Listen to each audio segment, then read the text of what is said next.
nurse. I've been traveling with Atlas for almost a year and a half, and I travel with my dog. I have a, she heard me talking about her. This is Willow. Hi. Hi. I didn't travel with her my first contract just because I was not far from home, and so my mom was able to watch her. But once she was a little bit older and we finished her training, I brought her along with me last summer in Kentucky, and she stayed with me ever since. She's such a trooper. She's made a cross-country road trip from Virginia out to Arizona, and she does great. So she's getting to see the world just like me.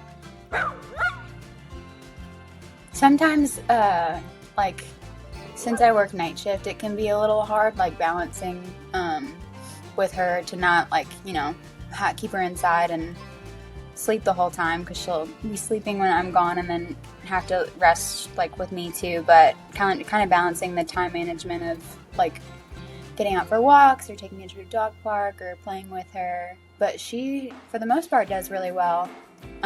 Sometimes she'll bark a little bit when I first leave, just because she, you know, doesn't want me to leave. But otherwise, she usually settles pretty good. I love having my dog with me when I'm traveling, just because right now I'm traveling alone. So it kind of helps with any sort of loneliness and having a little buddy with you. I've tried to convince some of my friends that are nurses to travel, but I know it's a big jump. It was for me. So it helps to have somebody here with me all the time. A little cuddle buddy. I only had to take her to the vet so far once out in Arizona. I had a crazy night at work and was gone for a really long time. And so she had a little UTI while I was out there. So I just called around and researched some local vets and found a great one. And they were kind of used to, you know, people being there temporarily, either if it was travel nurses or people like snowbirds just being there for the winter. And they were great.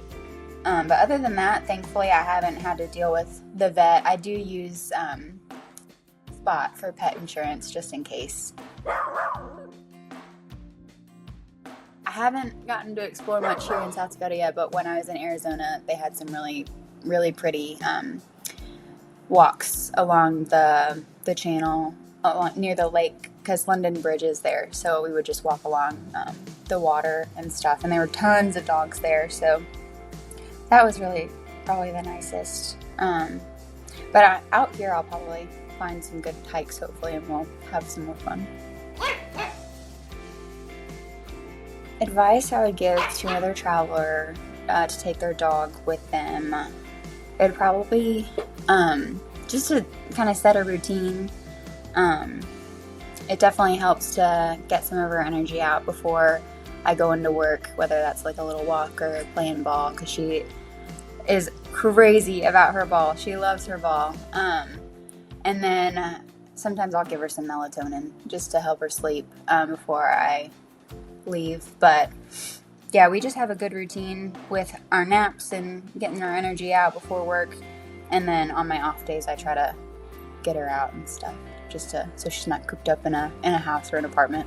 You know, obviously it's another thing that you have to think about, but it makes a big difference to, you know, have your dog or your pet with you, because they're just so lovable. That's all.